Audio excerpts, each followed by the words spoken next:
Hello, I'm ZejaX, founder of Elastic Steel, method of athletic conditioning, easy flexibility, and ZejaX.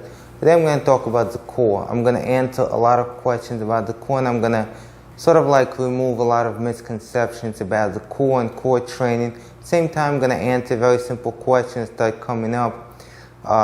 What is the best ZejaX exercise for the core? There's so many. Which one is the best? You're going to get a lot of interesting information about the core training today. There are 4 categories of core exercises. All the core exercises in the world go into 4 categories. There are actually 2 main categories, and each one has like a subcategory. So let's take a look at them. Category 1.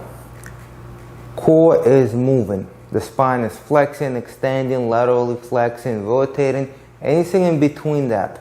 The core itself is moving. The spine is moving. Shoulders to hips, distance and position is changing. That is one category. Second category, the spine is not moving. The spine is fixed. The spine is not moving, but the core is contracting. So the first category, very familiar, crunches. Second category, planks. Now, of course, the core is not just the front of the body, and we're just talking about the front of the body, but it's all around. I'm just giving you an example. Now, we're talking about the core moving, right? The spine moving. Now, subcategories.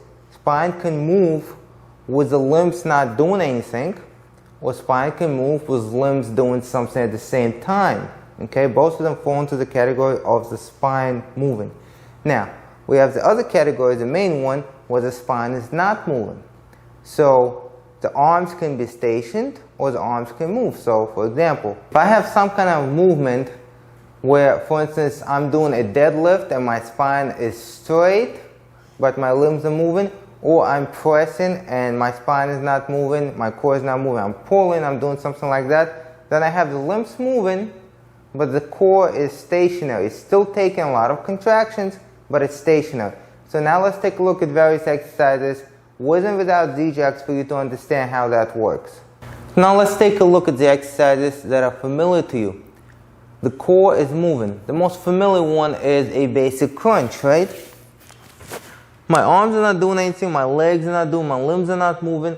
I'm just doing the crunches, right? Whichever way you do them. So I have the core moving. Now, when I say the limbs are moving, I'm talking about limbs doing something significant. I'm not talking about the limbs just doing small movements. So for instance, I might be doing a reverse crunch. Sure, I have my leg moving a little bit, but it's not significant enough to put it in a category where my core is moving and my limbs are moving. So, taking ZejaX exercise that is similar to that would be escape reverse crunch. So with ZejaX escape reverse crunch, I just made ZejaX shorter for the room. So here, okay, so I'm doing that movement, very similar.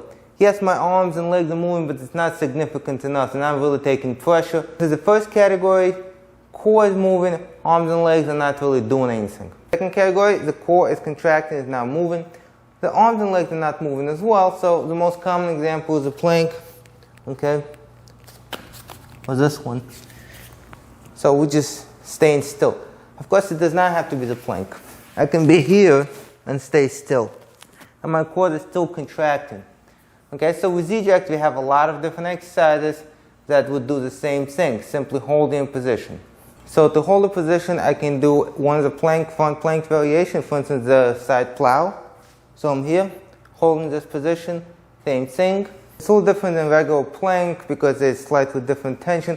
But the point is, I'm holding position, core is contracting, I'm not moving. Now we have the limbs moving, limbs don't work, core is just stabilizing. Stiff leg deadlift, the core is not really moving, we're moving from the hips. One example. Using a resistance band or cable, pressing forward.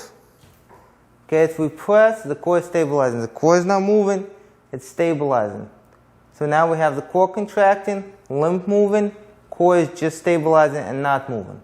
Now, an exercise with ZejaX in a similar category, we can say that almost every ZejaX exercise is going to have the core working. So I'm going to use this one, for example, tabletop row. Okay, so here, this position, pull up, come back down. How is the core used here? Well, I'm hanging on ZejaX with one side. So, of course, naturally my body wants to go this way. And my core is stabilizing in rotation to be here, to be flat. And at the same time, of course, my spinal extensors are stabilizing for my hips not to collapse down. And finally, we come into the category of the limbs moving and the core moving. Okay? So a good example is to use the previous exercise, change it a little bit to see the difference. So here, I have a resistance band. I'm not just pressing and holding my body. I'm going to rotate my core. This could be anything, doesn't have to be rotation, but I'm going to rotate my core and press at the same time. For instance, like a punch. So now, as I'm doing that, I have the limbs working, I have the core working. Taking this category in ZejaX terms, we're going to take tabletop throw, but now we're going to add the rotation. So I'm here, I'm going to pull up and rotate at the same time. So now, which of these categories do you need the most? Well, it all depends on the sport you play, the skill or the activity you are training for. For instance, if you're a grappler, you need the core to flex and move in this position. You actually need shortened position. And if we're going to talk specifically about the rectus abdominal, we can talk about any muscle. On the other hand, if you're a runner, for instance, and you run, you're not commonly going to be in these positions. You want to strengthen your core in the vertical position where the arms and the legs are doing the movement, and there's very little movement in the core. There's not huge rotations, there's not huge lateral flexions. So basically, it's more of a stabilization factor for a runner. Now, if we take a combatant, for example, it doesn't matter if a person punches, and that involves movement of the core and movement of the arm, or a person throws. Again, movement of the arms and movement of the core. So now that goes into another category. And you would train that way because that's your target skill, that's your target activity. So I hope this helped to answer some of the questions. Now, if your question was, do I do the planks or do I hold my legs out on my back versus doing the crunches? Now you have a little bit of an idea how to structure your core workout. Now, when I say core, there's a lot of muscles. And we talk about rectus abdominis because most people pay attention to that, most people know that, but you have to know that it's all around. Now, I have a question for you, which is very important. What do you consider to be the core? Is it rectus abdominis, oblique, transverse abdominals, spinal extensors? Do you throw the quadratus lumborum in there? Or do you go deeper and you throw serratus anterior? Do you throw psoas in there? Do you throw intercostals in there? What is your definition of a core? Which muscles do you include? Do me a favor and please answer that in the comments below.